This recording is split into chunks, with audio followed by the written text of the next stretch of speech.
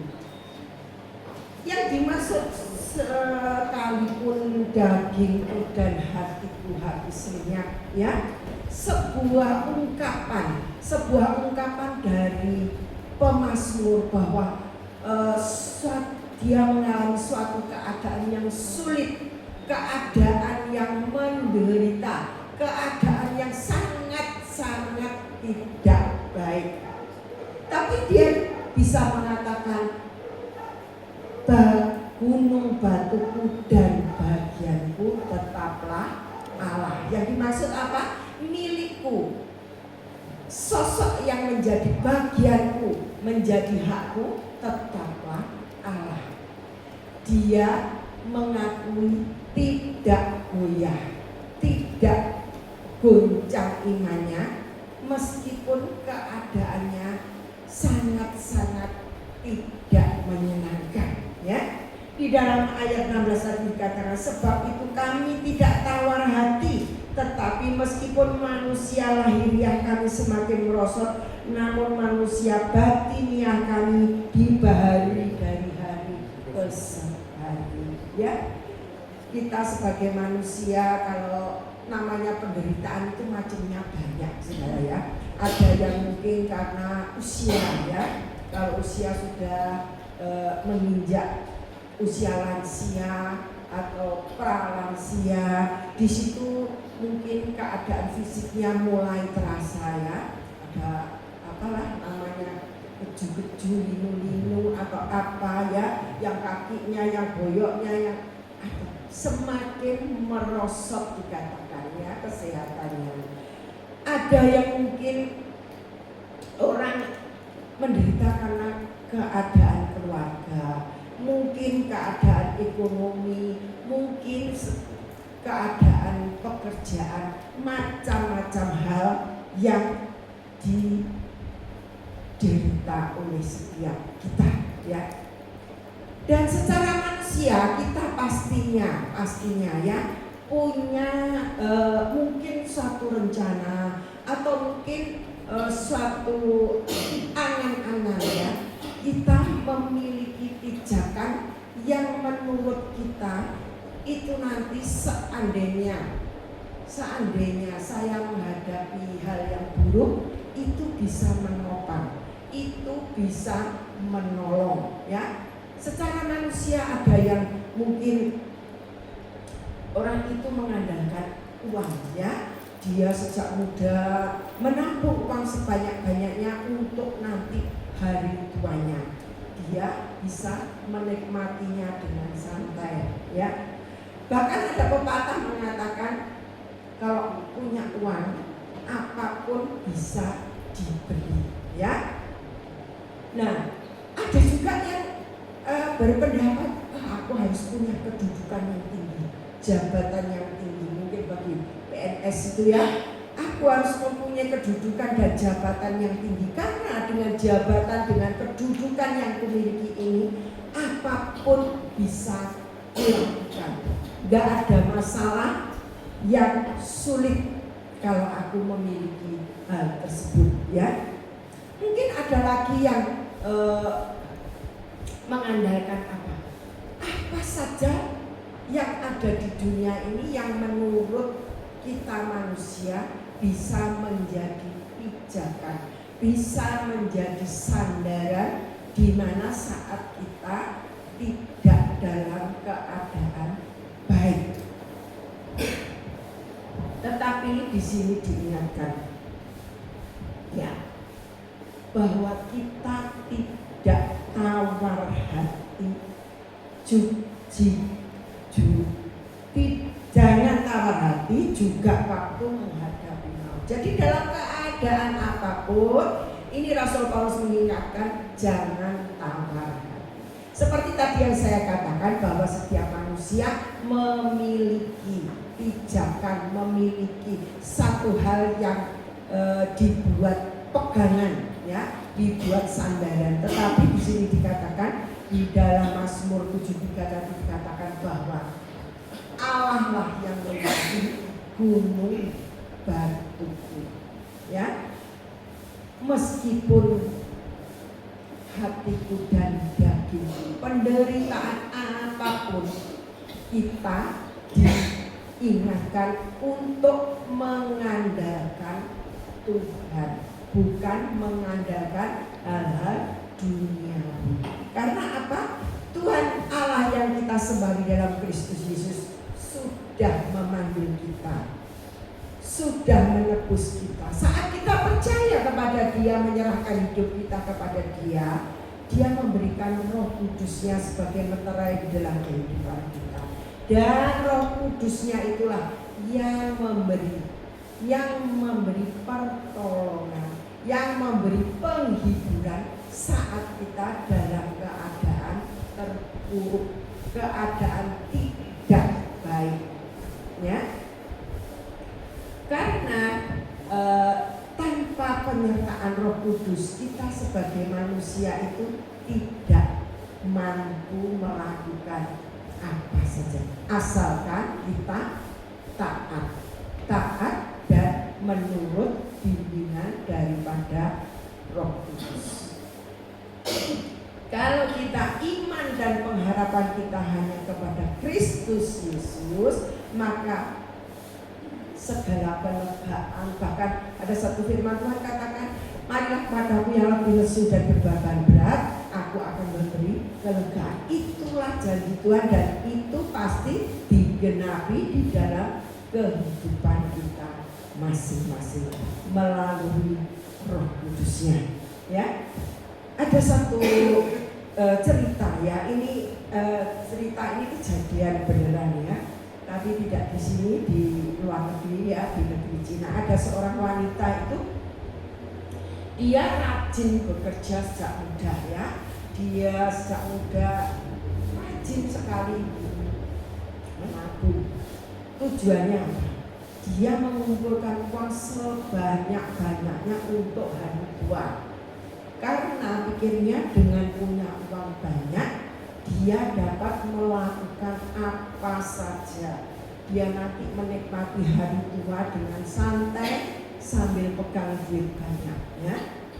Tetapi suatu saat di usianya pensiunnya, dia terkena sebuah penyakit, ya, kanker, ya.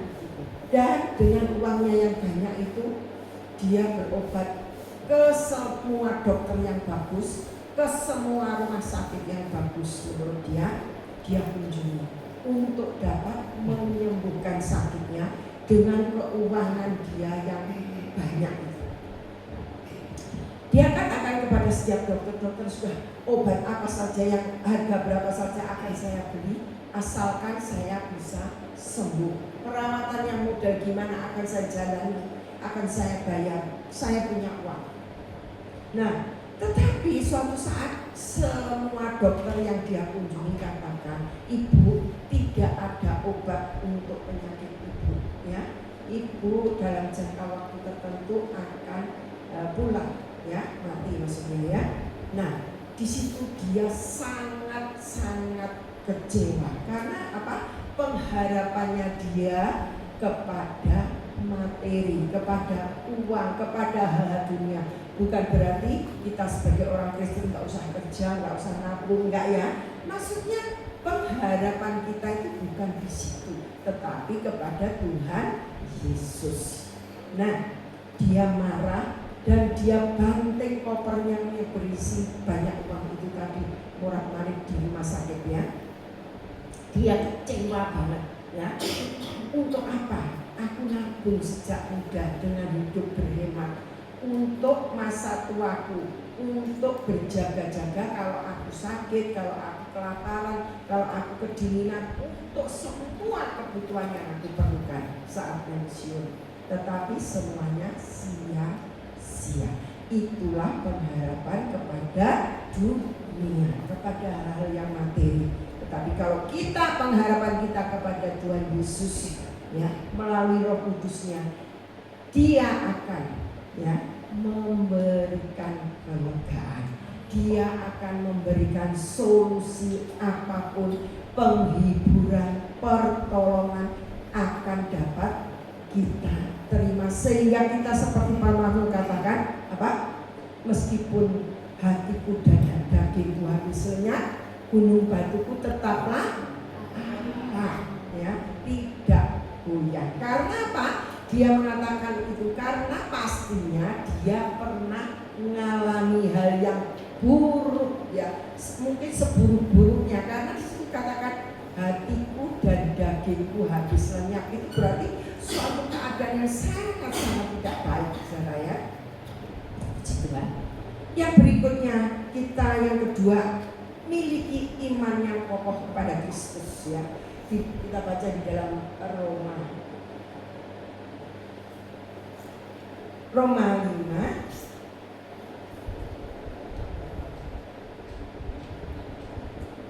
ayat 3 sampai 5.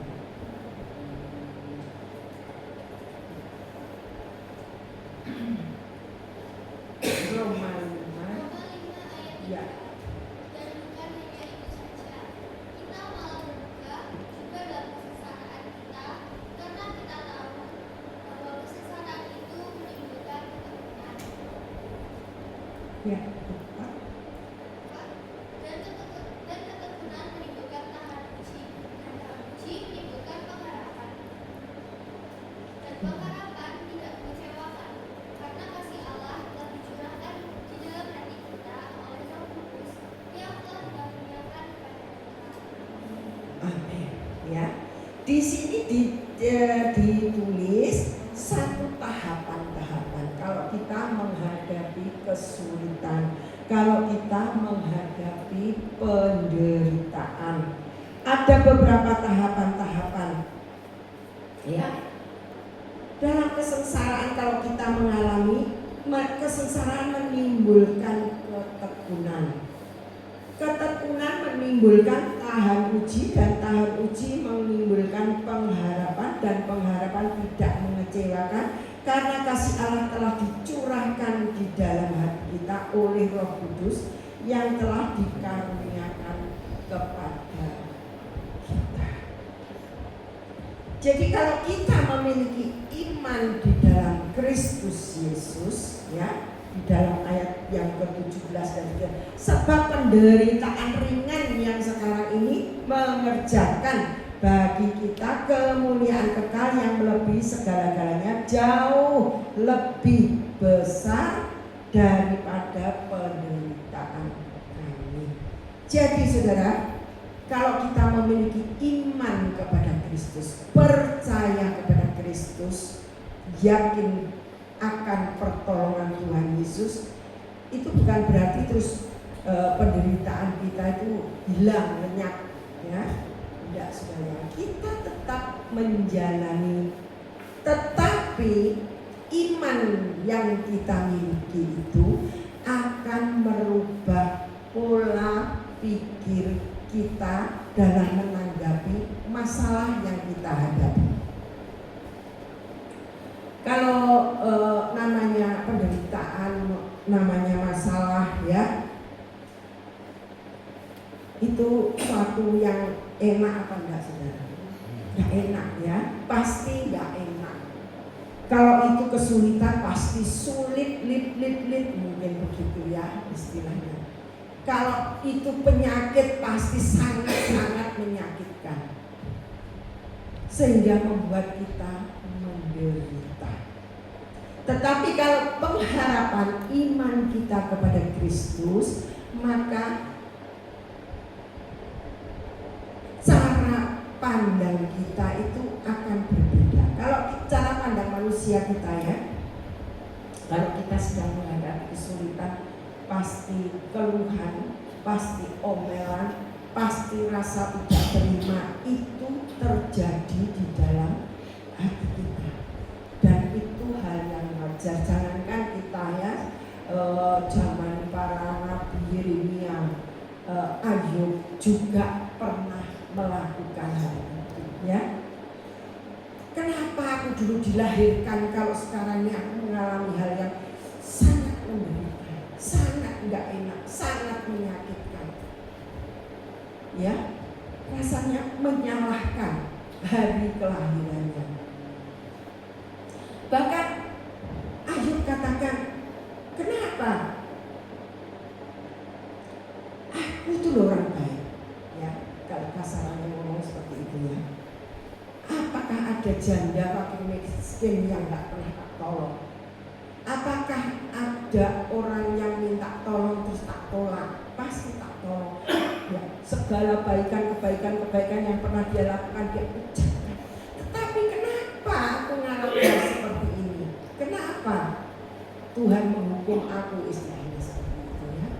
Nah, kita pun sering seperti itu ya. Aku sudah berpuluhan, aku sudah rajin ke gereja, aku sudah ibadah sana sini, aku sudah melakukan ini itu. Tetapi kenapa aku tertimpa masalah seperti ini, penyakit seperti ini, keadaan buruk seperti ini. Sering kita seperti itu ya. Tetapi kalau pengharapan kita sungguh-sungguh memiliki iman kepada Kristus, maka cara pandang yang seperti itu tidak berlaku di dalam kehidupan kita. Kita akan memiliki cara pandang Allah ya, seperti tadi dikatakan di dalam Roma ya, bahwa kesengsaraan menimbulkan ketekunan, ketekunan menimbulkan tahan uji menimbulkan pengharapan, dan pengharapan tidak mengecewakan karena kasih Allah telah dicurahkan di dalam hati kita oleh Roh Kudus yang telah dikaruniakan kepada kita. Dan di ayat yang ke-17 dari 2 Korintus tadi dikatakan, sebab penderitaan ringan yang sekarang, kita akan dapat mengatakan itu hal yang ringan, itu satu hal yang baik. Kalau aku sengsara itu menimbulkan tahan uji dan sebagainya, seperti itu ya. Cara pandang kita berubah. Maksudnya kalau Tuhan ya, penderitaan, kesulitan, penyakit itu bukan datangnya dari Tuhan ya. Dari siapa? Kristus.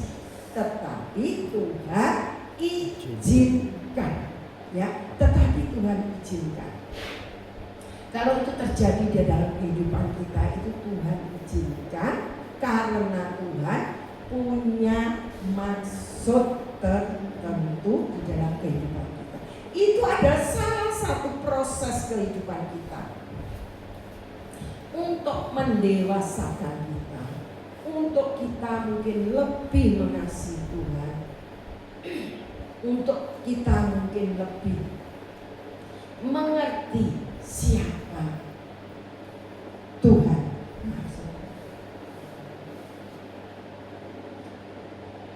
Itulah cara pandang Allah. Jadi saat kita menghadapi sesuatu, hal yang buruk, penderitaan, kesakitan, itu kita bisa berpikir begini, apa ya maksud Tuhan untuk hal ini terjadi dalam kehidupan? Apa maunya Tuhan? Supaya aku itu bagaimana? Supaya aku lebih bagaimana? Supaya aku itu lebih mengerti apa?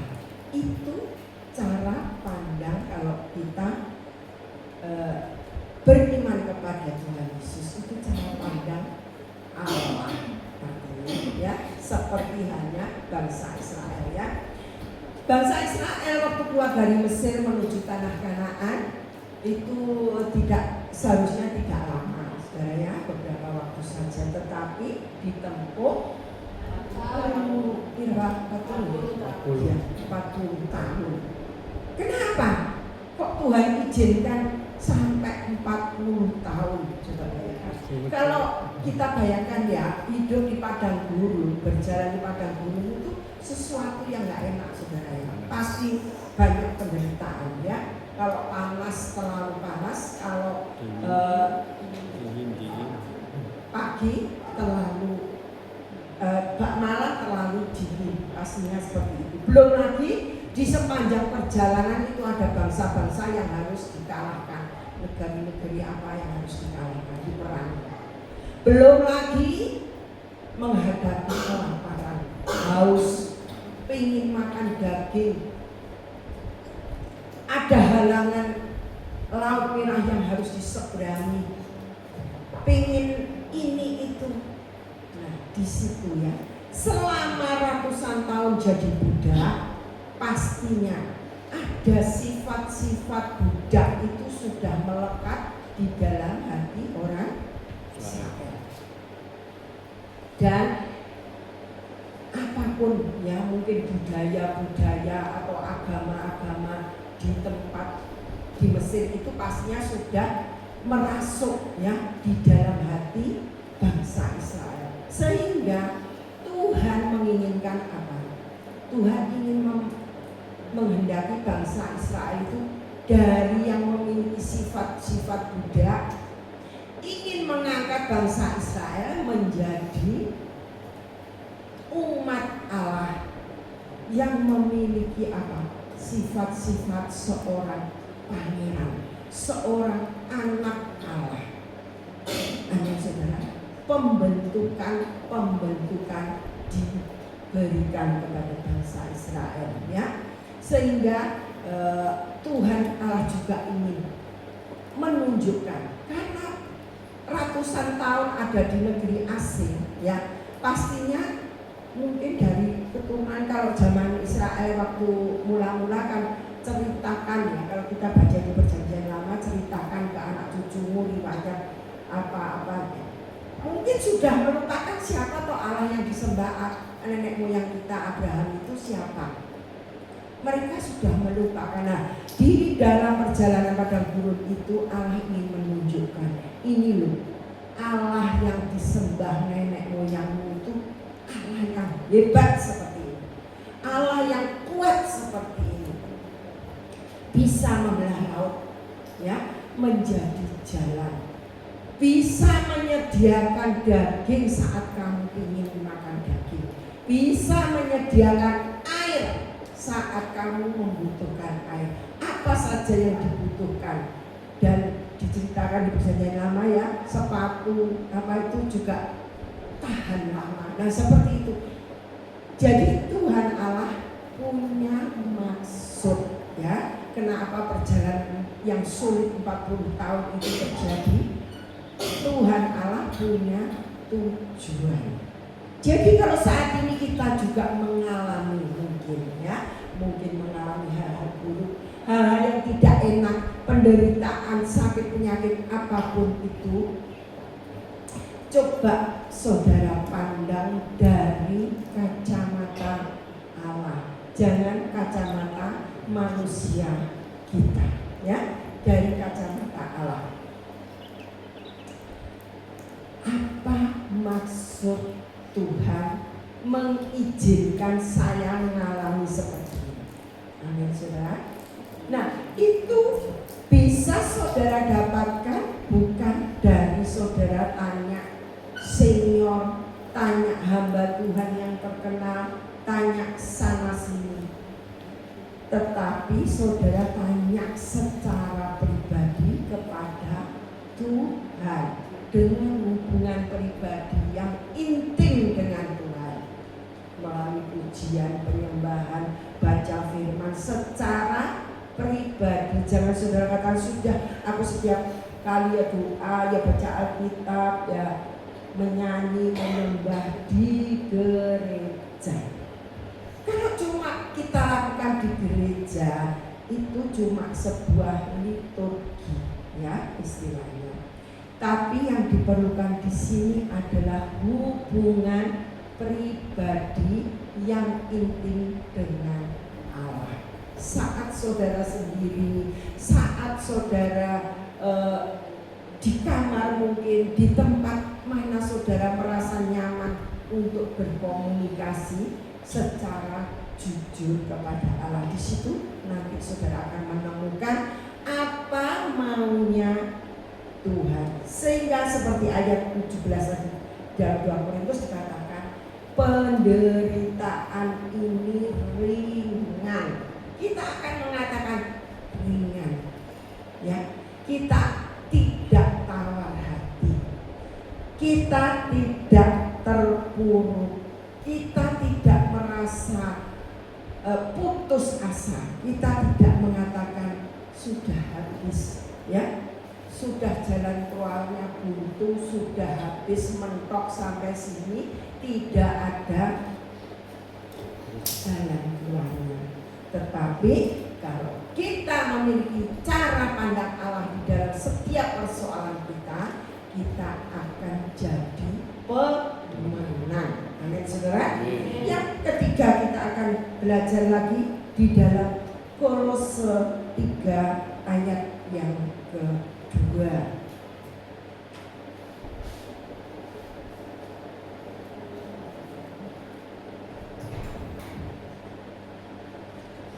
Kolose 3 ayat 2. Pikirkanlah perkara yang di atas, bukan yang di bumi. Amin. Ya, di sini diingatkan kita untuk memikirkan perkara yang di atas, bukan yang di bumi. Artinya apa? Kalau kita memikirkan perkara di atas itu berarti adalah hal-hal yang rohani, yang berkaitan dengan Allah. Kalau begitu kita hidup gak usahlah memikirkan hal-hal duniawi. Kita gak usahlah berkecimpung dengan kita bekerja lah, kita cari duit lah, kita melakukan ini itu gak perlu lah. Yang penting tiap hari kita doa, tiap hari seminggu 7 kali kita ke gereja, semuanya pasti beres, ya. Bukan seperti itu, ya. Yang dimaksud pikirkanlah hal-hal yang di atas, itu maksudnya apa? Pikiran kita bukan fokus kepada hal-hal yang kelihatan. Mungkin itu penyakit, penderitaan, atau apa saja yang kita dapat lihat, tetapi pikiran kita adalah fokus kepada Allah. Memang kita menjalani selama kita hidup di dunia ini, mungkin kita mengalami hal yang buruk, kita mengalami, kita jalani tetapi otak kita itu fokusnya kepada Allah. Maksudnya apa? Kalau kita itu punya namanya pikiran, itu yang mengendalikan tubuh kita, betul?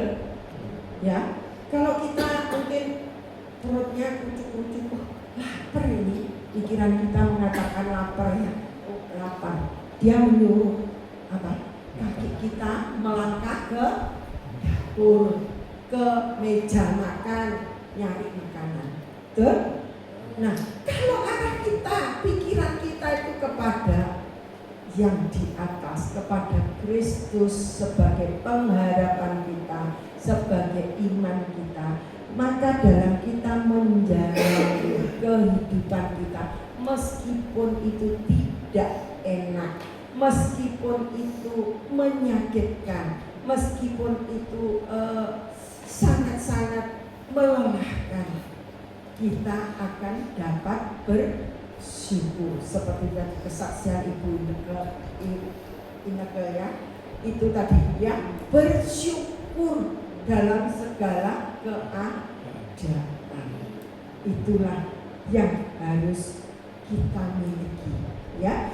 Jadi di sore ini kita diingatkan, apapun yang terjadi di dalam kehidupan kita, ya, hal-hal buruk apapun itu, miliki iman yang kokoh kepada Kristus, jangan goyah. Karena hari dan waktunya Tuhan memberikan penyelesaian itu, Tuhan yang menentukan, bukan kita. Iman pengharapan yang kokoh, jangan goyah. Fokus pikiran kita kepada yang di atas, kepada Allah. ya. Dan pengharapan kita itu betul-betul kepada Dia. Pijakan kita kepada Dia, bukan kepada hal dunia. Pastinya suatu saat nanti, meskipun saudara memiliki air mata saat ini, mencucurkan air mata setiap saat, mungkin setiap hari, tentang satu hal, suatu saat nanti, waktu Tuhan yang tepat, Dia akan sanggup mengubah air mata itu menjadi apa? Permata. Hal yang menyedihkan itu menjadi sukacita.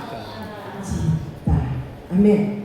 Ya, kalau Tuhan bertindak itu nggak sulit ya, saudara. Ada satu saat seorang bersaksi sama saya, aduh, kalau Tuhan itu sudah bertindak itu semudah membalikkan telapak tangan, katanya begitu. Oh, puji Tuhan Pak. Saya salut dengan iman Bapak, saya katakan begitu ya, seorang Bapak. Iya betul, saya dulu keadaan saya terpuruk banget soal ekonomi, soal pekerjaan.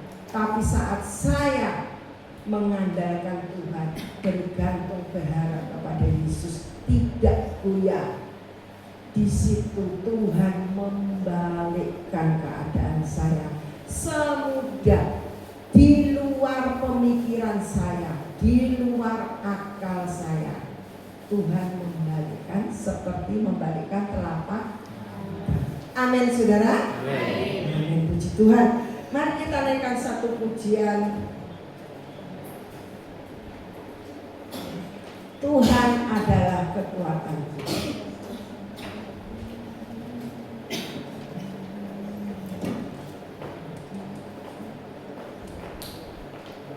Mari kita mau bangkit berdiri, ya.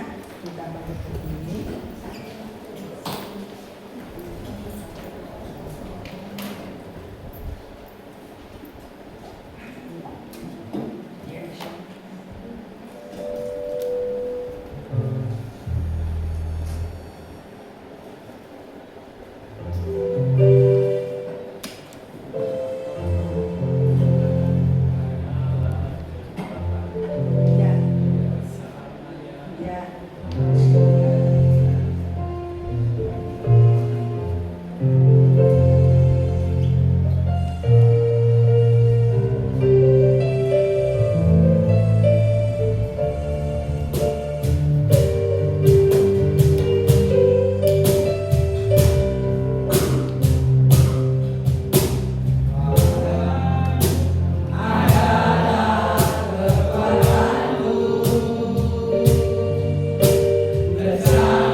syukur. Amin. Silakan duduk, saya kembalikan kepada Ibu Gembala.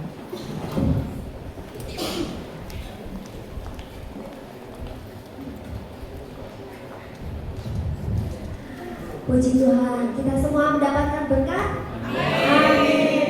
Karena kita ini pasti ya masih hidup menghadapi banyak sekali permasalahan. Tetapi kalau kita bergantung pada Tuhan seperti kata Bu Berlin, kita akan jadi pemenang. Terima kasih Bu Berlin atas pemberitaan firman Tuhannya. Bu Berlin ini sudah datang jauh-jauh dari Kasembon ya. Kesamben. Kesamben. Puji Tuhan ya. Sudah mau hadir di depan kita, membawakan firman Tuhan buat kita, dan saya percaya kita semua mendapatkan yang baru, dan itu akan menjadi kekuatan buat kita menghadapi segala permasalahan dalam kehidupan kita. Oke, pengumuman yang pertama, hari Rabu kita sudah mulai pemuritan dari minggu kemarin, dan kita akan terus mempelajari bersama pemuritan di stream Zoom ya, yang sudah nanti akan saya bagikan terus di dalam grup. Yang mau datang silakan datang, boleh datang siapa saja untuk bersama-sama kita belajar tentang firman Tuhan di hari Rabu jam 5 sore. Kemudian momen yang kedua, hari Jumat kita akan tetap ada latihan musik di sini. Yang mau berlatih musik dipersilakan, dan juga kita akan persiapan untuk hari Minggu di tempat ini. Mari kita bersama-sama berfellowship, memuji memuliakan Tuhan, dan juga yang ingin mau melayani, kami membuka tangan selebar-lebarnya. Siapa yang mau ikut ambil bagian untuk melayani Tuhan, kami persilakan untuk sama-sama membangun di tempat ini. Ada pengumuman tambahan? Tidak ada? Hanya itu aja pengumumannya. Terima kasih, Tuhan Yesus memberkati.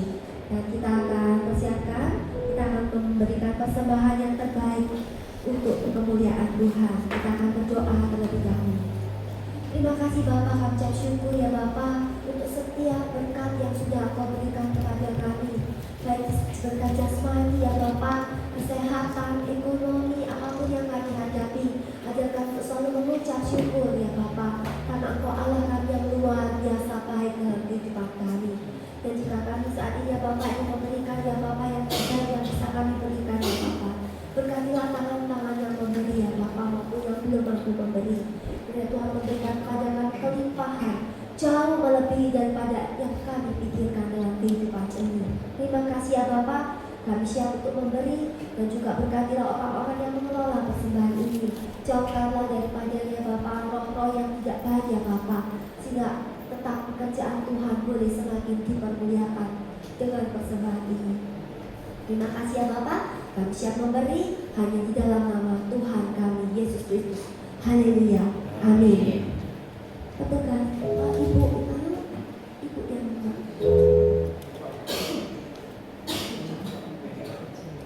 kita akan ujikan lebih dari pemenang.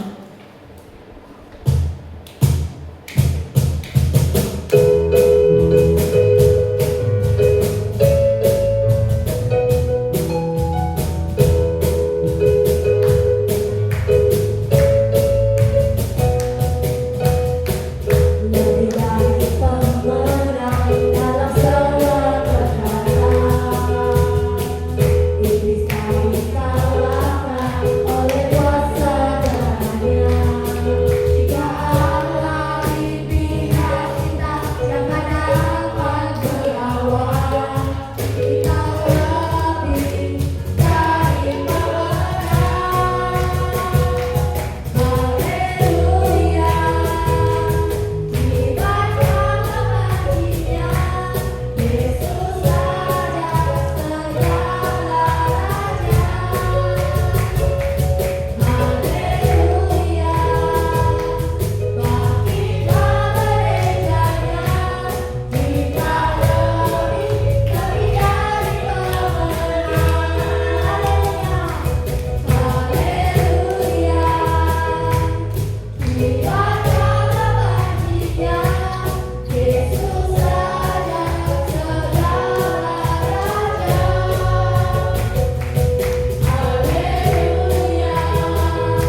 Baik, oleh Tuhan, mari kita satukan hati, kita akan beribadah pada sore hari ini.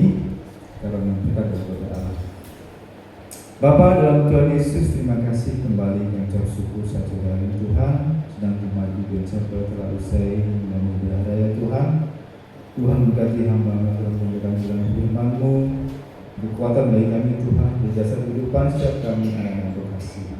Terima kasih Tuhan setiap pelayanan yang diberikan dalam menang-menangkan hari Tuhan. Dan setiap jemaat hari Tuhan memberikan Tuhan lawat, Tuhan jamah, yang lemah Tuhan kuatkan, Tuhan hiburkan, yang kurang Tuhan cukupkan. Terima kasih Bapa, atas kesalahan setiap kami Tuhan. Hingga kesempatan yang akan datang kami bisa kembali bersama membangun ibadah raya. Terima kasih Tuhan, juga menyertai hamba-Mu yang telah sampai Tuhan dalam perjalanan ini dari sampai rumah dalam keadaan bertangkap kuasa.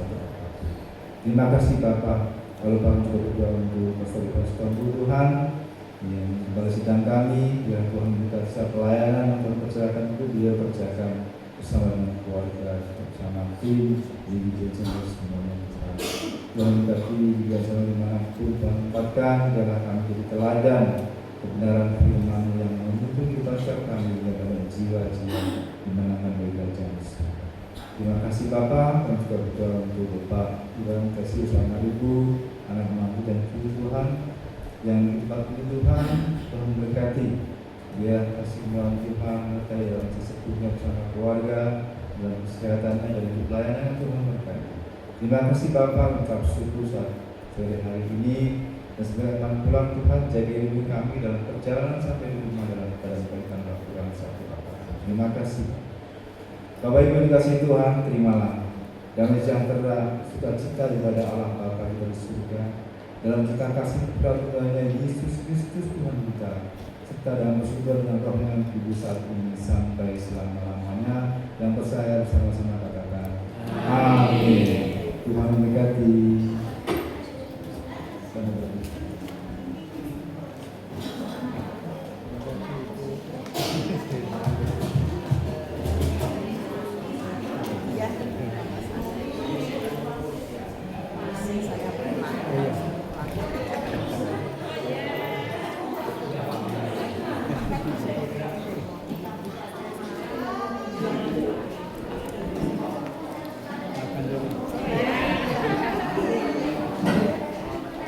Rempi sekarang ada di ini Madiun. Gimana, Pak? Ke Madiun kemana? Rempi ajak saya.